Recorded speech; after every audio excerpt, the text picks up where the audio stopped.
I don't know why I decided that needed to be done. Guys, welcome back to the live reading of Storytime Saturdays, Lucid9, Inciting Incident, the Heroine Prologues. I'm quite excited to get back to it. I might not seen it because I'm a little bit TI red right now, if I'm being completely honest, but I was excited about this. I made sure I put time aside to be able to read this live. So if you guys want to make sure that you're notified early so that you can actually catch these live, be sure to check out the Discord. The link will be in the description for you guys to always click on. So join into the Discord and actually be able to, watch these things live. And then if you also would like to see any of the other stupid shit that I do live, twitch.tv/percolating. It's the easy way for me to let you know. But just so you guys know, I am streaming these live on Twitch first and then coming back and editing them afterwards. So if you guys want to watch them live, that's your place to do so. So last time we left off with Storytime, we had gone through Elizabeth and Ari's story. So I believe there's 2 more stories to go through, which is going to be not Rui. I keep wanting to say Rui. It's not Rui. It's Akira, and I think one of the other girls, Masaki, I think is the other one. I'm going by memory here again because I'm too lazy to, go check it out myself and find out. Welcome back to Lucid9. It's whatever. So we have 2 more samples to read through. We got the yellow sample and the black sample. Now the yellow sample will probably be Akira, and the black sample will probably be Masaki. With that in mind, we don't know whether it's going to go into the present, whether it's going to be in the present, what's going on now, or whether it's going to be a thing from the past. Something that brings us more knowledge on the character that we're going to be reading about. I don't know, because Ari was her past, while Elizabeth's was more in the present with a bit of a flashback to throw a little bit of extra light on one of the characters. So this is going to be really interesting. We don't know what we're going to get into exactly. I would assume that it's going to be one of those 2, but we don't actually know. But with that being said, I think I'm going to go ahead, flip a coin, heads, tails. You can choose either one. Looks like we're going for the yellow sample, so let's go ahead and we're going to do this shit, chat. The yellow sample never fails to invoke a desire for adventure. Peasants become heroes, travel to far-off lands, fend off villains, save the world, those sort of fantasies. Dreams filled with wide-eyed excitement that make them feel powerful, and what's more, that their actions have merit. A hero, huh? Well, it may be only a handful. There are a number of people out there who think of you as one. Really? This makes me think more that it might be Yama in this hospital bed right now, but we don't know. We still don't know. Let me stop theorizing. I'm theorizing too much. If you could try to live up to the title, if only within the confines of your head. Would you like to take the yellow sample? Yeah, we're taking this yellow sample. Let's fucking go, dude. Fucking full send it. And here you go. Oh, I'm fading out. I'm fading out. Are you feeling drowsy already? Good. Then don't mind me. Close your eyes. May you have a pleasant sleep. Patient 5, 32, 48, 95, 63, 634. Fuck. I hate that he cannot use my name. Hopefully at the end of it all, he'll use my name. That'll be nice. Tell me exactly who the fuck I am. At almost 3 a.m., the brightly lit streets of Isamu are teeming with life.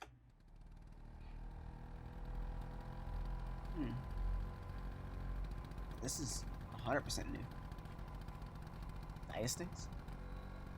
The discordant melody of traffic and Isamu nightlife mixes in the warm summer air. A little red scooter, Cannon, carries me towards my destination. With an energetic buzz and occasional cough, his little motor pulls us along as we twist and turn throughout the city. Such a brave and noble steed, Cannon. Anything could happen, be it a gangland shootout, a giant monster attack, or a really bad traffic congestion. None of it will worry him. He'd just keep on scooting. If only everyone could be so brave. Resting at an intersection, I lean back on my seat, letting the muggy atmosphere of this downtown scenario soak in. So much noise, and so many people. Holy shit. Thank you so much, Tints Delays, for the 65 biddies. Much love, much love. Unfortunately, I don't have any of the really big, any of my big flashy things going on since we're live right now, but I appreciate it. Much love. I see you. So much noise, so many people. I've lived in this town for so long, and it still blows me away. Isamu has always been a big place, but these days it just seems so much larger. Maybe it's just my imagination. A gaggle of salarymen stumble out of the little karaoke place across the road, laughing and making all kinds of racket. It is Akira! Thus far, I have been 3 for 3, dude. I've been 3 for 3. I'm pretty sure I'm gonna go 4 for 4 at this point, according to the fucking statistics. According to the numbers, I'm pretty sure I'm going 4 for 4. Looks like those guys are having quite a lot of fun. As they bob and weave drunkenly over the crosswalk, one of them yells and points to a nearby street surveillance camera. He dashes up to it and starts climbing like a fool, evoking a roar of laughter from his friends. They're definitely gonna have some regrets when they wake up tomorrow.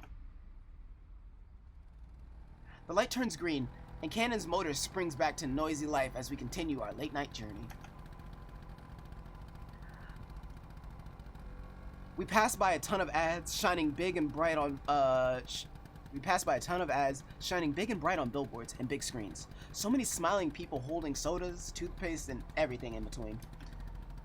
But as we continue further, eventually the billboards begin to dissipate, until finally they're gone completely, along with all the fancy commercial buildings they were attached to. Old dilapidated buildings and graffitied walls now take their place, making me undeniably certain of where I am now. The gutter of Isamu, District 6.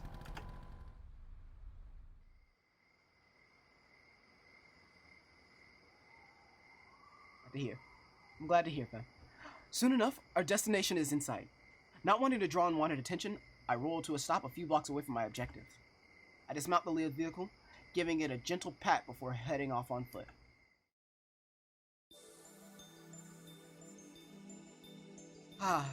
Finally, I arrived at my objective. Possibly the creepiest alleyway in town. And if that post online was right, I'll be sharing the space with some just as creepy miscreants. I shove my hands firmly into my pockets as I walk, in an attempt to calm my nerves. My fingertips fall on a small plastic object, a stun gun, battery-powered and very delicate. It was a gift from a certain worry ward I know. I have an idea of who that might be. Mystic Lash, that's what I call it. Weapons are supposed to be impossible to get in Isamu, even ones like this, meant for self-defense.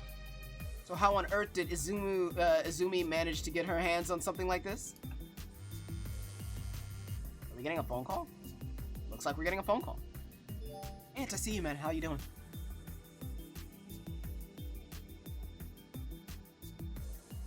Crypto Kami? Crypto God? Wait, Crypto God? Who the fuck named themselves Crypto God? Anyway. I'm getting pretty tired here. Are you there yet? Ah, that's right. I wasn't the only one staying up tonight to fight the good fight. Yeah, just arrived. Took you long enough. Any bad guys? Not yet.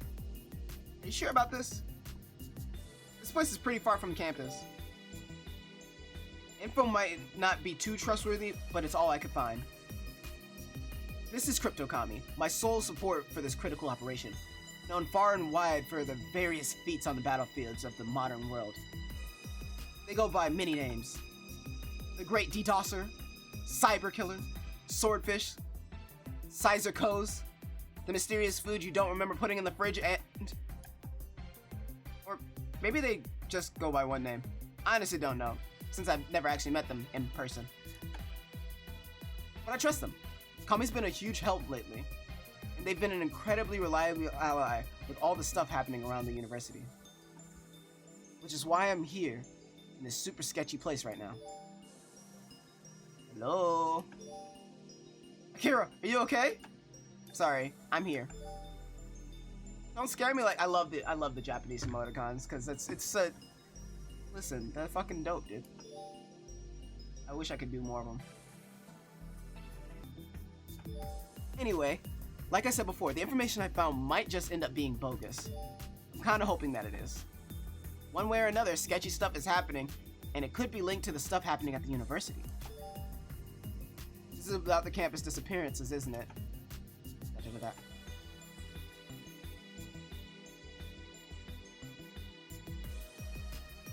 Chris and the mom. Wait, what? Man in suit. Yeah, that's man in suit. Okay, this is a new person. What the? As I walk deeper into the alley, I suddenly hear a voice. An older man by the sounds of it. Sounds like it came from the turn up ahead. Someone's here. Gotta go. I put my phone on silent, quickly moved to the corner where I heard the voice. Oh, that's sick! They have never done anything like that before, and I like it. Okay. Slowly, I peek around the corner. Sure enough, a small band of motorcycle goons is gathered at the end of the alley. Looks like there's only 3 of them. They definitely fit the classic thug description, though. Stupid spiky haircuts and all. At least 2 of them do. The third rider is super geared up, wearing a full face helmet and dressed in some really sturdy looking outfit. His bike even looks nicer than the other 2. Of course, they're not alone. Apart from them, I can barely make out another group standing farther down the alley. It's really hard to see them past the bright headlights, but they seem to be far better dressers.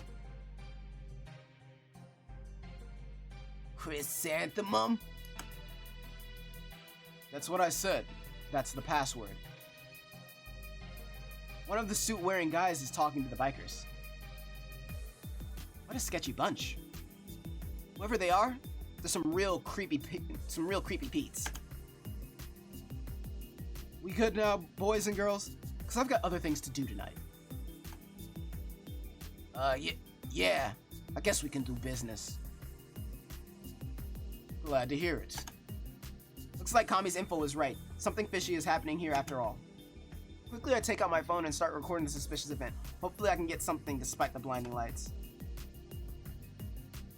Now, right to it. This is gonna be a complete game changer for you, gentlemen. You poor boys could end up being very, very rich men. Unless you fuck up, of course. The suit-wearing guy turns back to one of the cars, popping the trunk and rummaging around inside. You see, our client is looking for some guys to help out with the, how do you say, distribution channels. Distributing what? Distributing what? Something new, never before seen on the market. Real next-gen stuff. Ah, found it. The man finally withdraws from the trunk. In his hand is some sort of container.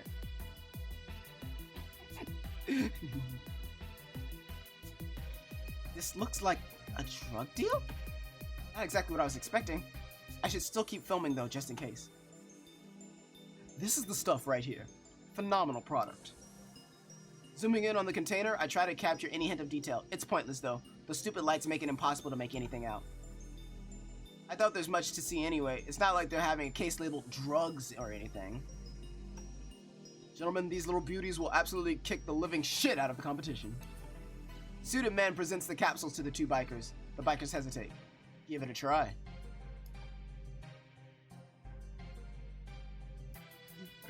That Overwatch montage is sick. Much love. I put a lot of work into that. That shit was fire. It was a lot of fun. I don't want to go fucking bowling. Mega lol. Let's go bowling. I've got one sampler, so you'll have to draw straws or something. Which of us is gonna take the plunge, man? Idiot, we're not supposed to take the stuff. God, you're such a wuss. Give me that, old timer. Taking the capsule from the suited man's outstretched hand, the biker looks it over.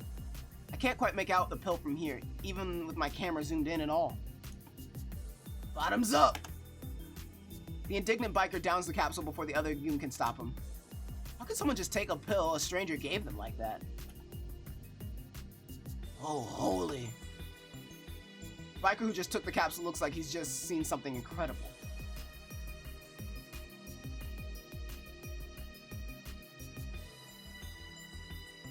Everything's so bright. Looks like the psychoactive stuff hit him quick. You alright, kid? It's just the drug. Right. Feels amazing, though. Suited man approaches the high biker, gently placing a hand on his shoulder. Feels like heaven, don't it? Feels like heaven, don't it? Is it? Close enough, right? The biker goon goes silent for a moment. Are you crying? It's... Da-da-da? Sober biker looks back at his silent boss. The figure doesn't move. If we say yes, what happens next? Well, my client will be in touch through their representative. You'll follow his instructions, and so long as you do as you're told, you'll come out loaded. Representative? Thought that was you. I'm a representative in that I have a contract. I'm third party, kid. You'll be hearing from someone who actually works under my client. Who? That's not important right now. What's important is that I have to know you're in or you're out. Once again, the sober goon looks back for approval, and again, there's no movement from his boss. Well, think about it. This might not have been what I came here for, but it's still something. Drugs in District... Drugs in District 6 isn't news, but drugs being sold by guys in black suits and black sedans is different. Something particularly strange about these guys. Well, don't think too damn long. Your boss there should have my number. Give me a call if and when you want to set things up. The seller looks at the group's leader again. No sign of life. The guy's a complete statue on the bike. You guys are an interesting bunch, aren't you? And with that, the man in the suit turns and casually moves back towards his car.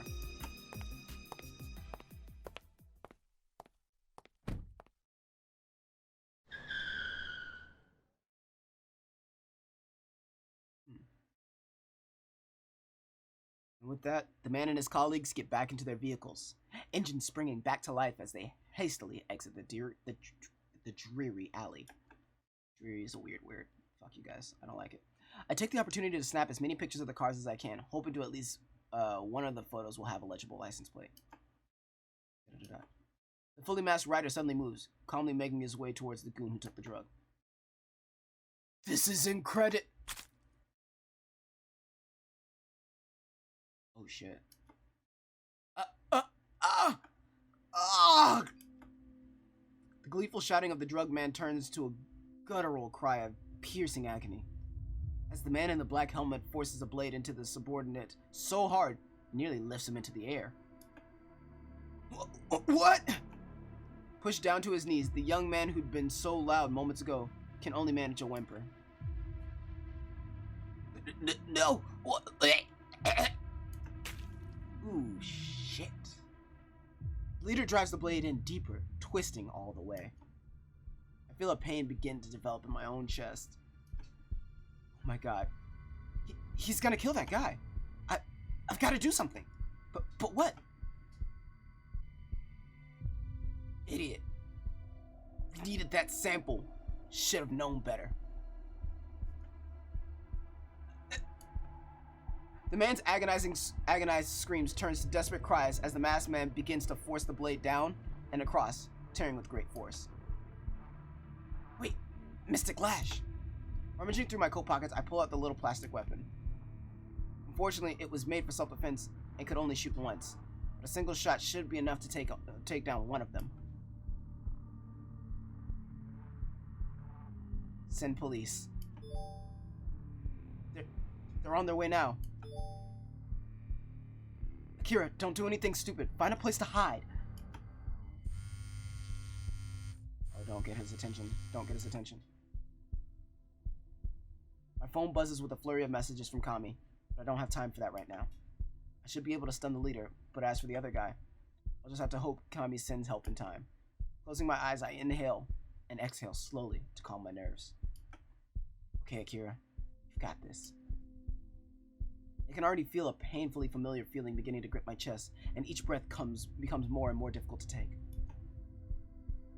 There's no time for that. It goes nothing. Peeking around the corner, I take aim at the henchman beside the Dark Rider. Should always deal with the additional enemies before the boss. Stun Dart hits the Black Rider's only standing henchman square in the chest.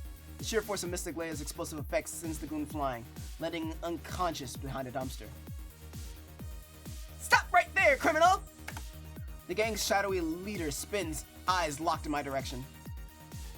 Drop the weapon and step away. I'm warning you. Ho ho ho ho ho! How long have you been watching us, little rabbit? Long enough to know about your evil drug trafficking scheme. Our plan to take over this rotten city cannot be stopped. Certainly not by some nosy little brat. Now I'll show you why they call me the Sage of Blades. Have at you! What the fuck says have at you? The rider launches at me, blade ready. His incredible power and speed is beyond human. A flicker of steel, this terrible opponent let loose the slash, blindingly quick. There's no way I can block it, so I'll have to dodge. I shut my eyes tight, my body focusing all my own power into my legs for an invasive leap.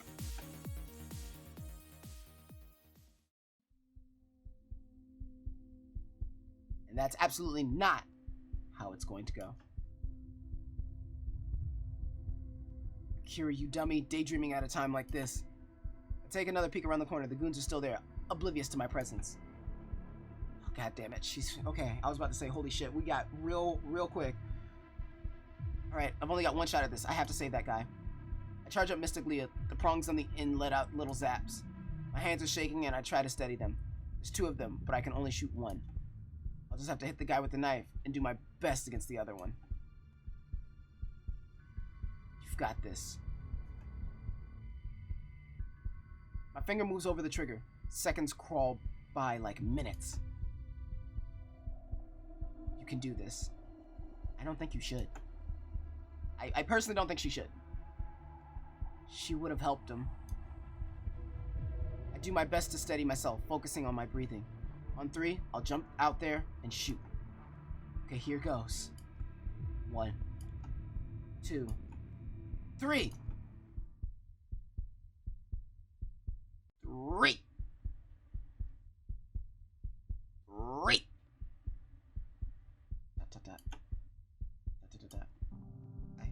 I can't. For the life of me, I can't bring myself to move. My chest. Please, not now.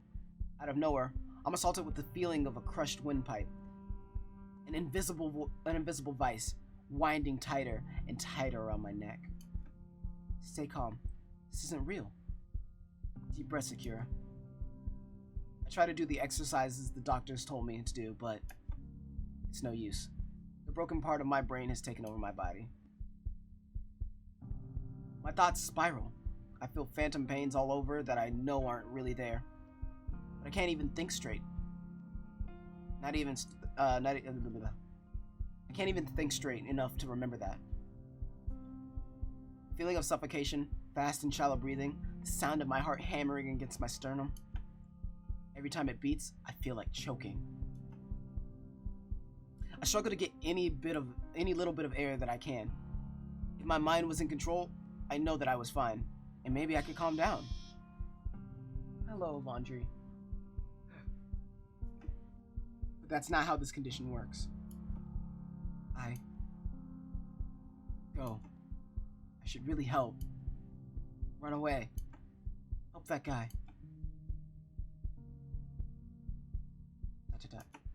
But you'll die. Run. You're in danger. Forget him and run. I'm sweating, but it feels cold. If anybody saw me, I'd probably look like as white as a ghost. Adrenaline was flowing from my brain and into my bloodstream like water through a broken dam. I knew all about what was happening inside of me. I'd studied it, hoping the knowledge would help. It didn't. Every fiber of your mind and body is screaming to run away, so why not do it? Run away. Run away, run away, run away, run away, run away, run away, run away, run away, run away, run away, run away, run away. Run! Boss, cops! We've gotta go. Wait, are those sirens? The The shrill sound of the distant police sirens finally cut through the fog inside my head. Oh, thank goodness. I'll be able to handle it, right? Yeah, I'm sure. That's the responsible thing to do, isn't it? Let the police do this? Now you can run!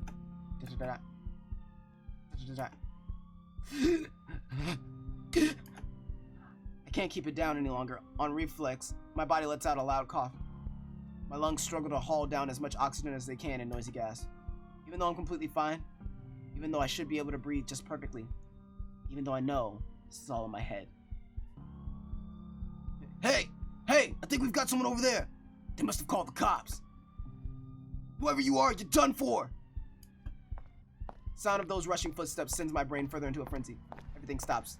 The spinning world spins even faster. Stars. Blank.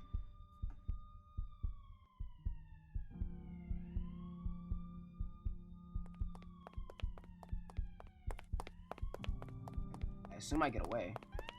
By the time I've come to my senses, I'm already running, and the alleyway is a long ways behind me. I keep running anyways.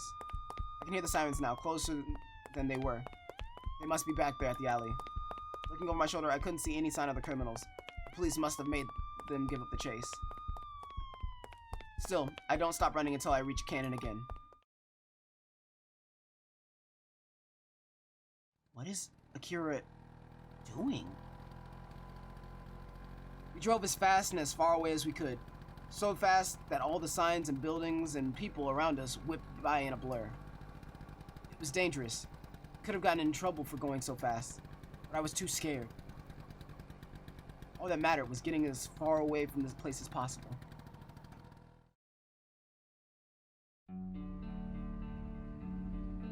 That was too much. After driving aimlessly a bunch, Cannon and I ended up parked by the plaza in District 3. Doesn't look like we were followed, thank goodness. I can still feel my heart throbbing in my chest. Okay, calm down. Everything's alright now. Those guys didn't even care enough to chase you down or anything.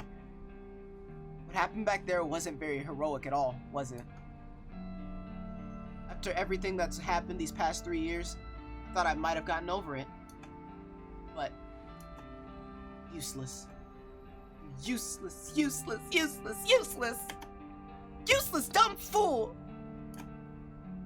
Thankfully the police arrived when they did, or else someone else would have died in District 6 gutter tonight. Maybe 2. He just sat there and did nothing, just like back then. I didn't want to be like that anymore. I looked down at my hand, slowly clenching and unclenching it. It's still shaking despite my conscious efforts to keep still. It feels pretty hard to breathe, but it's not as bad as it was a few minutes ago. From previous experience, I know this symptom won't fully go away for a little while longer. Why am I like this? I've done my best, I really have, but it doesn't matter, does it? In the end, my own body refuses to let me have my wish. I can't be better, not like this. Ta-ta-ta. My phone vibrates, pulling me out of my thoughts. Oh right, Kami's still up. They must be super worried right now. Reminder that there's someone out there who's worried about me is welcomed. Makes me feel a little bit of warmness, anyway. Or it could just be my blood flow returning to normal. Akira, please answer me. Are you alright? Hello? This is Dragon. Kami, do you read me? Oh, thank God. Loud and clear, idiot. What took you so long? What's your situation? I managed to avoid being caught. I'm safe now and got a bunch of video. Turns out it was a drug deal. I almost told Kami about the stabbing and my attack, but I decided against it. If Izumi somehow found out she'd be beside herself, it's better if I just keep that part to myself. Got out of there when the police came. Kami, this was stupid. Why'd you let me do this? Now I'm not gonna stop thinking about it. Definitely something bad going on. Don't think I'm gonna sleep now. Kami, are you there? Holy... Calm down. Send me what you have, I'll upload it to the server. Was it just this video? Right, the license plate photo. I should send that off as well. Totally no sense in keeping that. None at all. No way should I look into it myself. That. Yeah. Alright. You're heading home now, right? Yeah. Good. Tell me when you find out more about this. Still think there's something weird going on? We can figure out who those guys are. We can get to the bottom of it. No. No more of this. I honestly wasn't expecting anything to come of that info tonight. I could have gone really, really bad, Akira. I know. You could have been killed. I'm sorry if I'm coming across as harsh. I know you mean well. Just focus on you, okay? You've been through a lot. I don't want to see you getting caught up in something dangerous like this again. You're better than that. Thanks, Mom. I'm serious.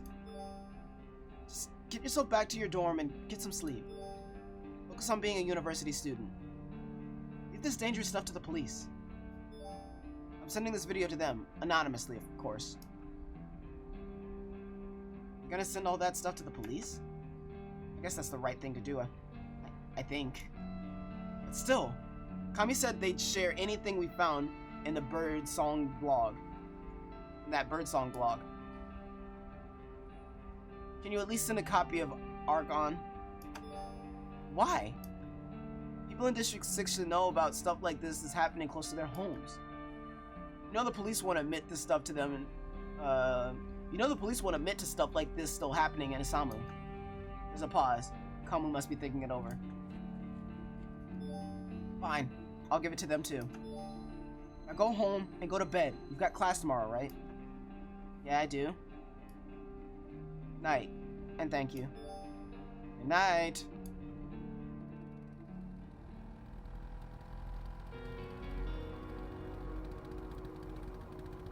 After finally calming down, I find myself hitting the streets of the busy city once more. I decide to take a detour on my way home. Probably fine for another sleepless night anyway.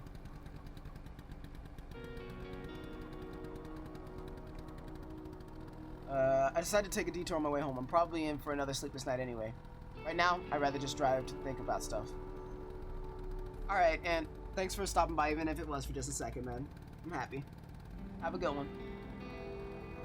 Since as far back as I can remember, I've always found it easiest to nestle into the comfort of my own thoughts when amongst signs of liveliness. The presence of voices in particular always comfort me. I've often wondered why I developed this particular trait, but then I start wondering about what makes me, me.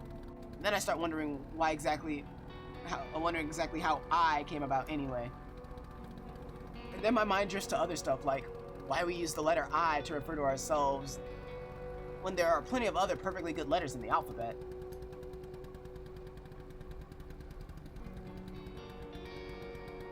Somewhere along the way, my train of thought falls apart, but it's better that way, I suppose. There's one thing I have managed to figure out, it's that it's entirely pointless to try and deconstruct yourself. It just leaves you even more confused and even kind of sad sometimes. So, I don't bother. As I drive aimlessly through the town, the lights and sounds of the world act as sort of a reassurance to me. It sounds kind of dumb, but a part of me interprets it all as proof that there are still people around with voices and stories, feelings, and opinions.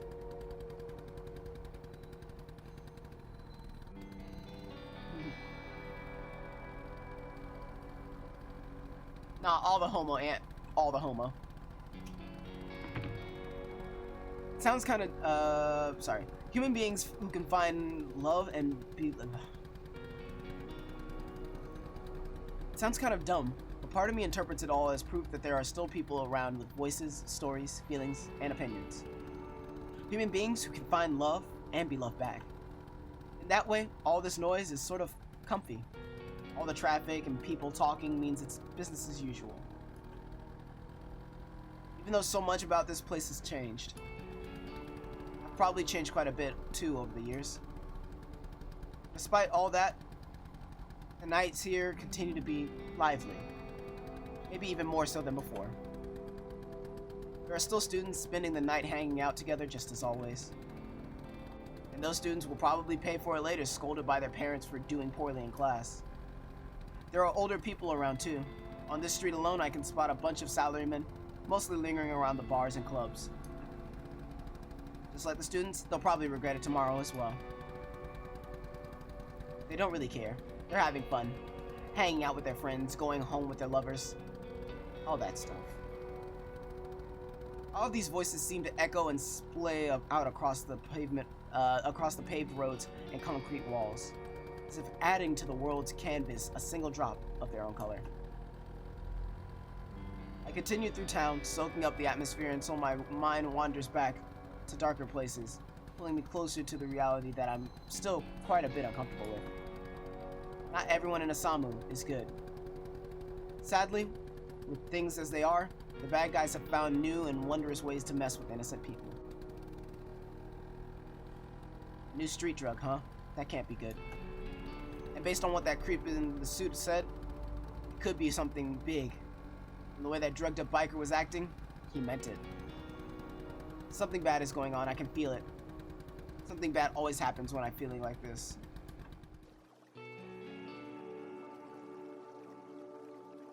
Oh, Daimyo Yama, don't you know that moving away before you're confessing your feelings is a bad idea?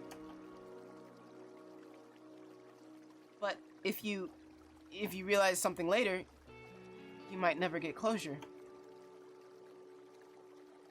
Don't say you have another girl in your heart. Don't contact me again, okay? Bad thoughts. They always seem to come around when I'm sleepy. I should probably head home and try to get some rest.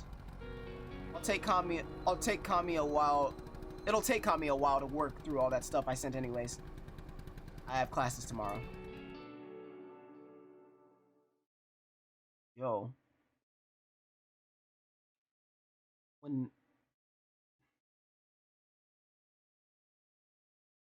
I wonder if when Rui died, did Akira try to take Yama for herself finally? Since technically there was nothing in her way anymore. Or was this before? Fuck, I want a timeline! I need a timeline! I feel heavy. Everything's dark, though the dark is kind of comfy, like a soft cushion. Then suddenly, a great noise erupts. It sounds like yawning, but super loud. Maybe some kind of large, sleepy animal is nearby? The only place I can think of with a large, sleepy animal is the zoo, though. Why would I be at the zoo? The faintest feeling creeps around my heart. Creeps around in my head. That possibly I don't know where I am right now. The rest of me that should be alarmed doesn't seem to care, so I don't care either? Oh well. A very pleasant scent has suddenly met with my nose. Something delicious is nearby. What's this? I give it a sniff. It's kind of orangey smelling. Orangey. Orangey. What the fuck? Where are we? The need to find out where this scent is coming from struggles against my want of staying in the comfy dark. What should I do? Sliv? Oh, now I have to understand words. Too tired. Don't want to. Ignored voice.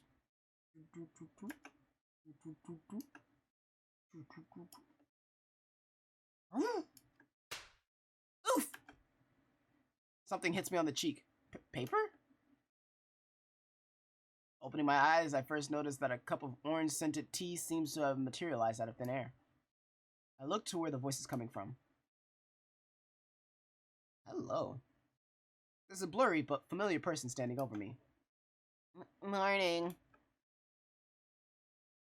Yeah, welcome back. Up all night, huh?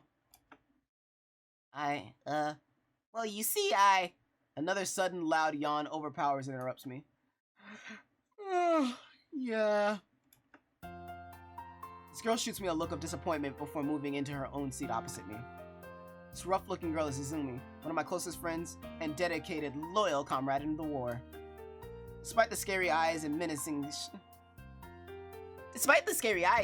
shark-like aura, this girl is really a kind and gentle person at heart. For the past 2 years, we've stuck around each other like a peanut butter and marshmallows. I can't even begin to count the number of times she saved my bacon out in the field. Huh? Who are you talking to? Wait, how was that part in the beginning? Who's got scary eyes? I take a sip of the delicious smelling tea that Izumi prepared.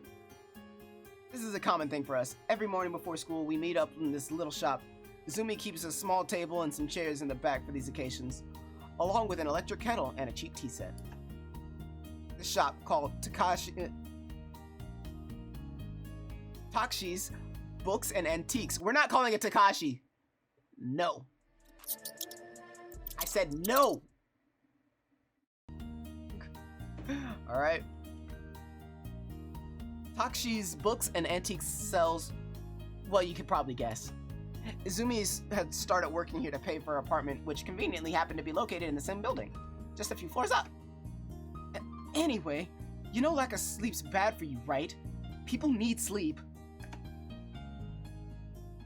What happens if you get sick or something? I'll come here and force you to make me tea. Izumi scoffs. That's bull. You can't force me to do nothing. That's no way to talk to your #1 best friend. Ugh, whatever. Izumi brushes off my comments and settles into her seat.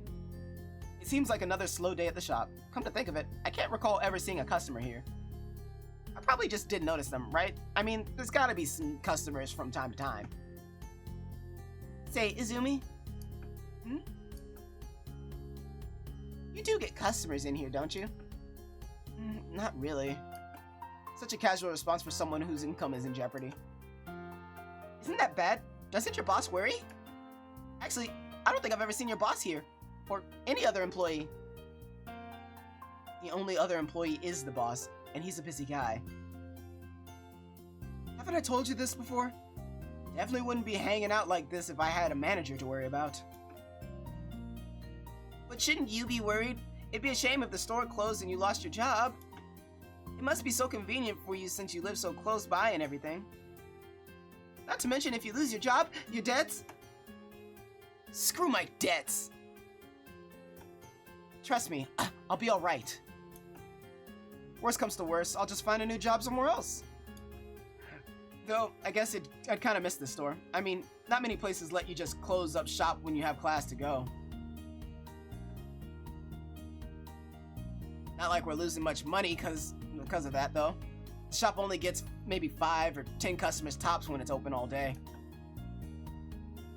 Luckily, it's usually the dorks who are into the antique electronics and stuff coming in here. And dorks are easy to swindle. Jack the price up to whatever, they'll pay it. Izumi, that isn't right.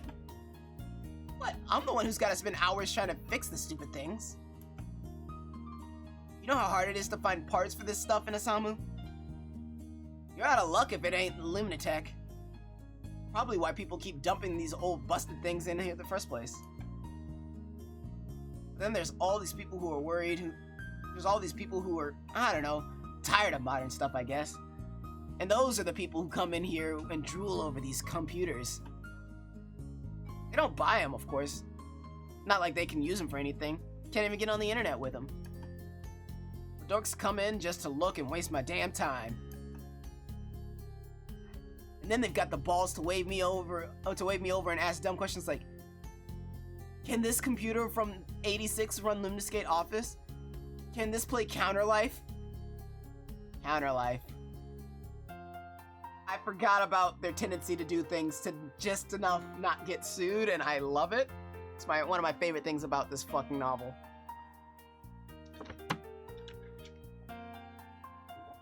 Counter-Life. Yo guys, we're gonna play some Counter-Life after this on stream, so if you guys are really interested... I'm done. And I tell them very nicely, no, it can't. Because Lemniscate Office, Counter Life, or whatever the hell else probably wasn't even made in 1986. Wasn't even an idea in 1986, sorry. And how does that go over with them? They get pissed. They get all huffy and go about how I'm being disrespectful and crap like that. And I'm the one trying to help them. I'm beginning to get an idea of why this place has problems getting customers. I watch as Izumi sits there all worked up. She seems to notice. The realization that she's gotten a bit overboard causes her to shrink back in her seat a little. Anyways. This is, yeah, I think I'm justified in charging what I charge. It ain't like it's a fortune. I add what seems reasonable. You know, like a labor fee. Right. Man, at least the damn books aren't a pain. Whenever someone comes in here for a book, they're usually searching for something specific. Probably after not having any luck at bigger stores, so they come here, find their book, buy it, and that's it. Or they don't have it, or they don't find it, and leave. No stupid questions from that lot. Having calmed down, Izumi sighs before raising her tea to her lips. Anyway, it's not like I really give a damn about what these people do. Get mad, piss all over the carpet, and torch the place, whatever. With a quick sip, she delicately sets the cup back down on her plate. I suppose she's done reading too. She places a bookmark between the pages to mark her place, then sets her book down casually. Spreads her arms over the back of her chair. Man, how'd you manage to steer this chat away from your piss-poor sleeping habits anyway? Hi, charisma stat! Yeah, right. Pretty sure you'd take off running if someone asked you for directions.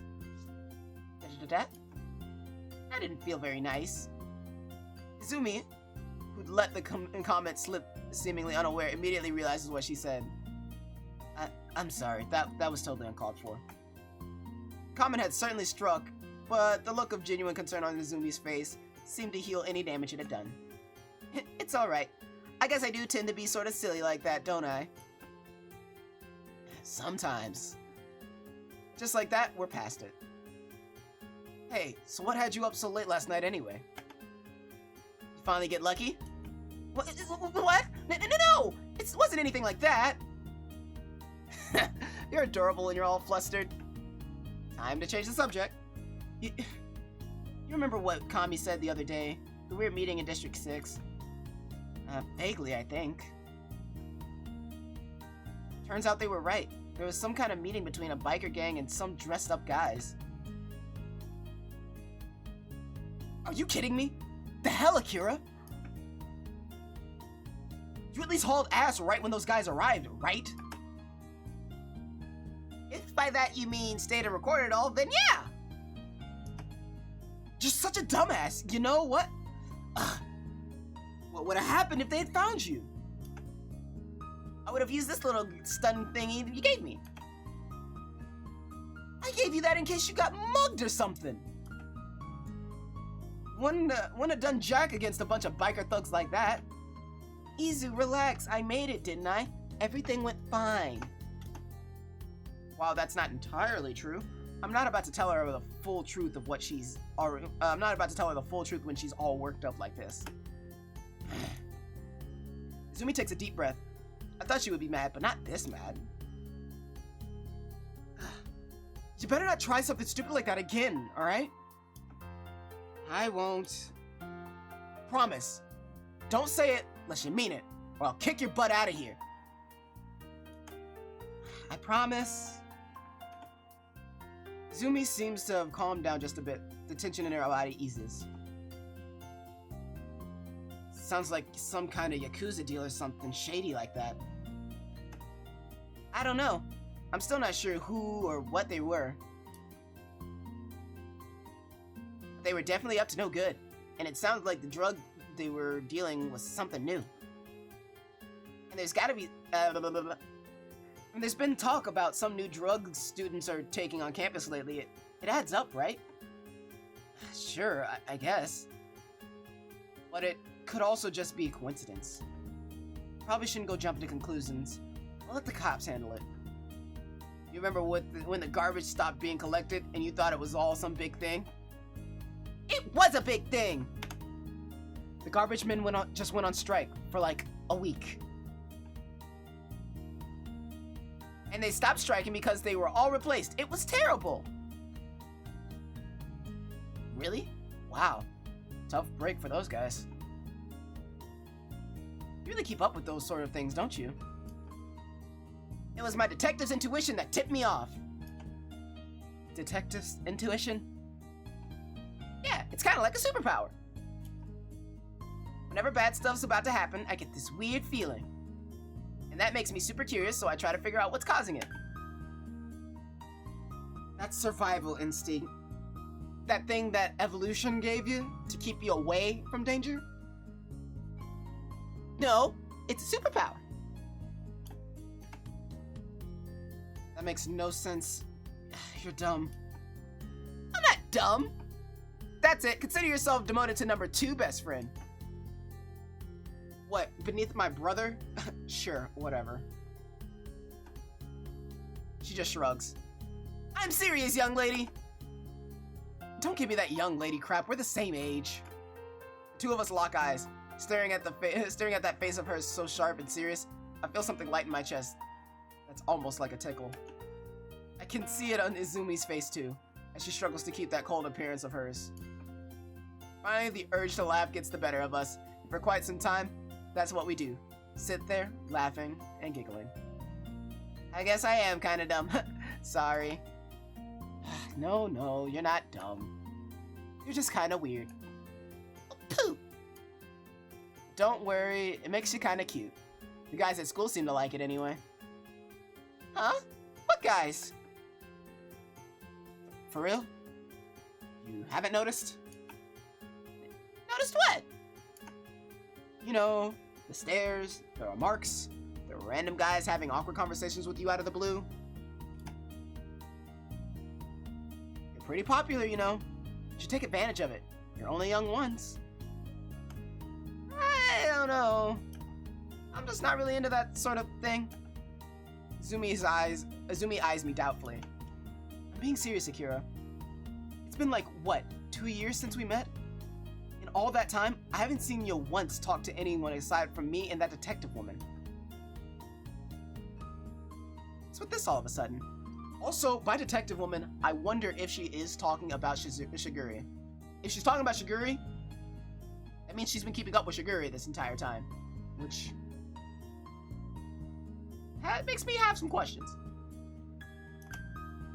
Yeah, I guess that's true. Izumi seems to expect something more, but nothing comes to mind. She gives me an irritated sigh. What I'm trying to say is that I'm tired of taking care of you, you little idiot. Girls gotta start looking early these days, you know? Scope out the good ones before they're gone. Preferably one with a deep wallet. Izumi! What? I'm just being real. I mean, love them, sure, but don't end up getting hitched with some bum. I'll get hitched with whoever I think. That was not correct. I'll get hitched with whoever I like, thank you very much. I just don't want to worry about that type of stuff right now. That's all there is to it. That's it, huh? Well, I guess there's nothing wrong with having priorities. I just don't want to see you ending up alone is all. You deserve better than that. Alright. Can we please just move on already? Fine. Should probably head out anyways. Class starts soon. Izumi gets up from her chair with a stretch. Picking up our teacups, she disappears into the shop's back room as I gather my things to ride to school. As I wait, I look around the shop. It might be managed strangely, but it really is a very nice place. Glancing over the shelves, I idly touch my finger to the spine of one of the books. I hadn't noticed it before, but all these books are really dusty. Finally, Izumi reappears from the back room. You ready? I nod. Cool, then let's get going then. Exiting out onto the street, Izumi waits for me to follow her out before locking the door. Hey, is it okay if we get some donuts from the cafe? Didn't you have donuts yesterday morning too? I guess so. And what about the morning before that? Apple fritters. And before that? You trying to say something? I just don't think that breakfast pastries are healthy, that's all.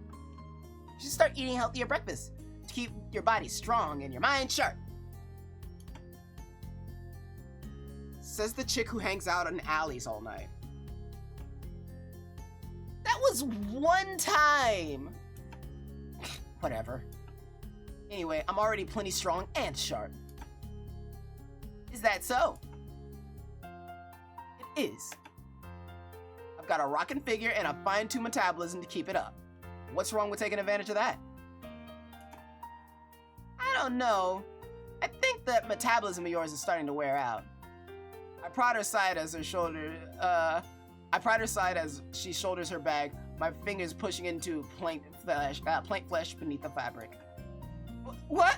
Hey! Izumi jumps at the unexpected contact, nearly dropping her bag.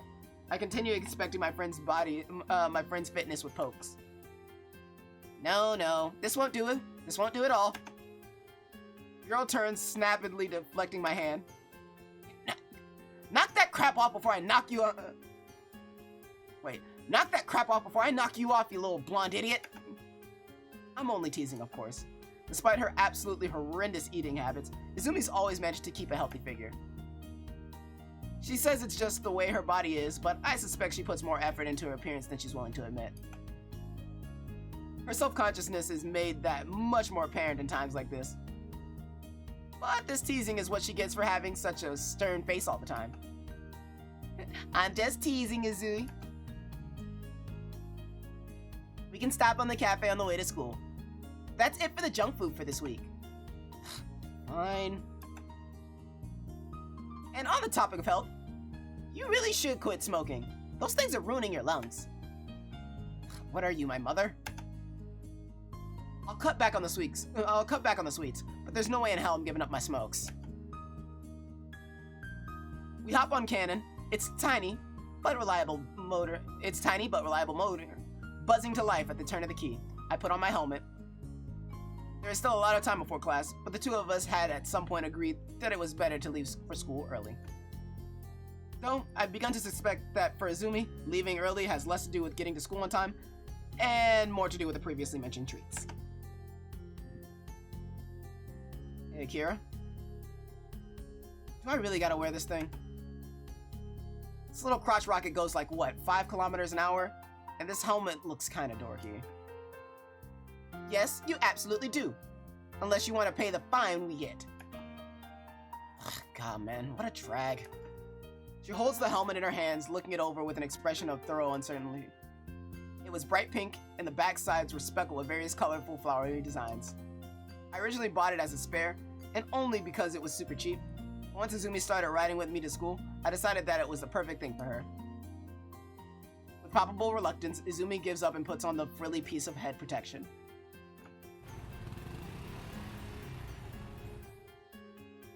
And with that, we speed off to procure Izumi's sugary breakfast.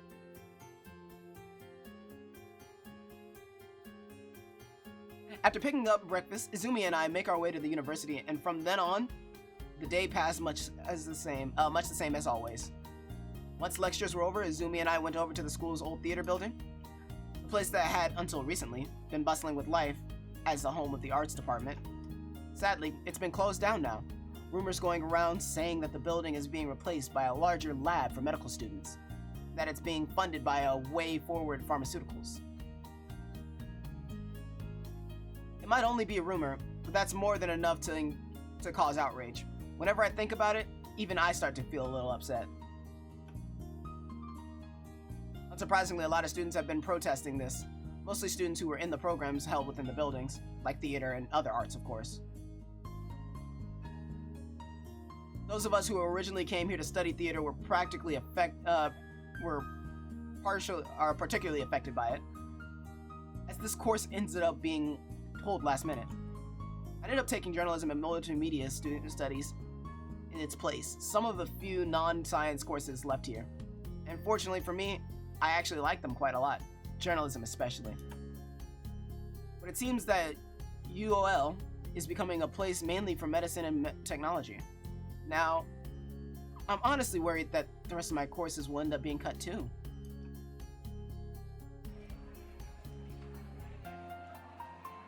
It's weird that the school doesn't notice this many people meeting here. Ain't this place supposed to be off limits? We found our seats among the crowd of noisy youths. Yuzumi's brother hadn't arrived yet. That lousy sack of crap. Of course he'd bail again. Maybe he's just running behind. Probably super busy with all the intern stuff he does. Should have been out of there like an hour ago. He's probably out screwing around in town or something. Well, if that's what he likes to do, then it's fine, right? She's clearly upset about this.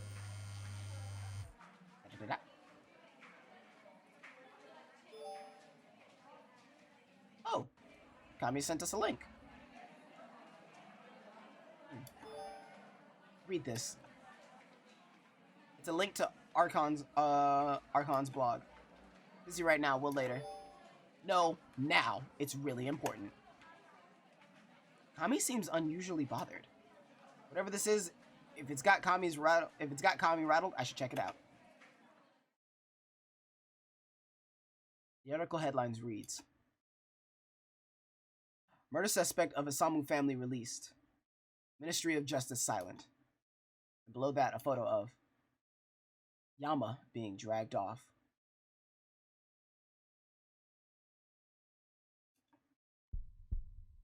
After 3 years, Yama Ishimoto has new evidence supporting Ishimoto's presumed Hayata's killers still out there? He's out? That's great! I'll have to go meet him. It'll be just like old times. I should apologize for what I said back then, too. I'm sure he'll understand, right? Maybe now everyone will get together again. That would be nice, wouldn't it? You can maybe even come to the university. Masato's a student here, too. A sudden wave of dizziness from out of nowhere sends the room spinning. Pressure from an invisible vice crushes the air from my lungs. Akira? Hey, you feeling alright? My ribs continue to collapse around my lungs, crushing and grinding them to nothing. I can't catch my breath.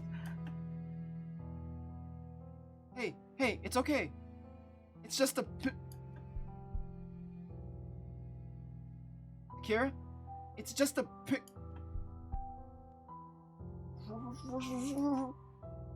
old times. This is illegible.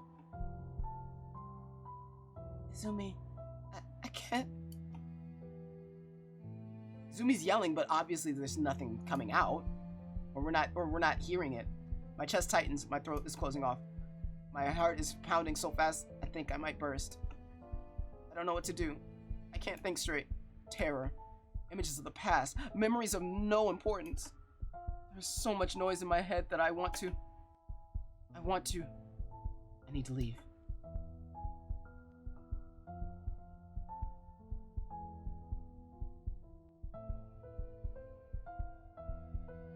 A field of spots and stars blanket my vision. Too much. Hyperventilation has starved my blood of oxygen. Everything feels light. The room blurs and slides around. I stand up to leave. I need to leave. Right now. More stars. Everything tilts. Everything. No. Oh no, she passed out.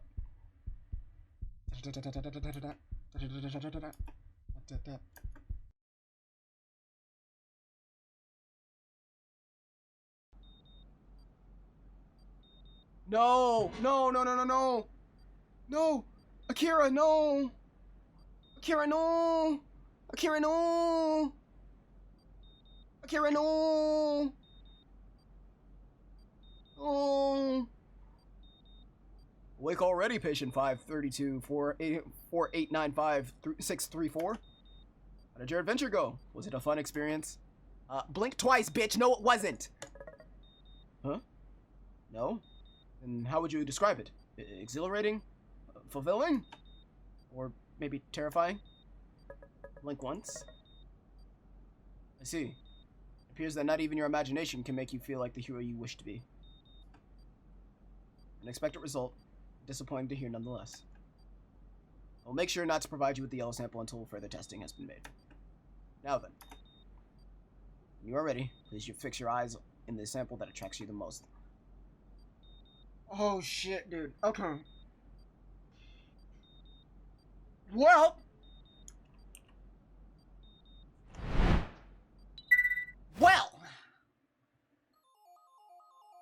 Fuck. Rui Hayata. I'm pretty sure was her full name. So, he was pinned for Rui's murder. Yama was pinned for Rui's murder, from what I'm gathering thus far. Like that seems to be like the thing that is drawing everything together. And he's released. So they realized that he didn't do it. And that there is another killer on the loose. Now from what it seems, everything we've gathered from Elizabeth, Ari, and now Akira, seems like Yama was released, and the cops have him on some sort of list, according to Elizabeth's friend. Now, with Elizabeth's friend saying that he's on some sort of list, we don't know what that type of list is, but they don't want Elizabeth to talk to Yama at all. Like, they don't want it, apparently. That's not happening. They want none of it. None of it. None of the shenanigans. And if they do have to talk, minimum. None. Nilch. Zero. It says minimum. Los minimum. I don't think that's actually how that works, but you know what? Los minimum. That's what they want. But something happened. Obviously, Akira tried to say that she liked Yama. I'm assuming this is before Rui died, that she actually said, hey, I like you. Then when Rui died, because she had said, don't talk to me again, he didn't, obviously, he got arrested, and she feels either some sort of bad about it, or something else in between happened that switched some shit around. Now, Yama is released. She feels otherworldly about it. Like, absolutely otherworldly about it. She passed out. Apparently she's got something similar to what Yama has when it comes to, like, adrenaline and action of some sort. Usually, with Yama, it's blood that sends him, like, off. But it seems like for her, it's really intense situations. Which means knowing that Yama came back and is free now is an intense situation to her for some reason. And I don't know why.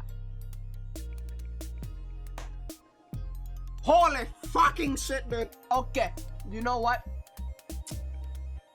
That's it for this one. This episode is done. That's a wrap. Cut it.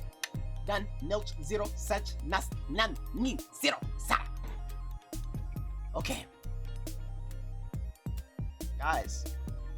It's been episode 3 of the Storytime Saturday. Lucid9. God, they're setting up something really big and I cannot wait. Guys, it's been percolating. It's been real. It's been fun. It's been real fun. See you guys next time.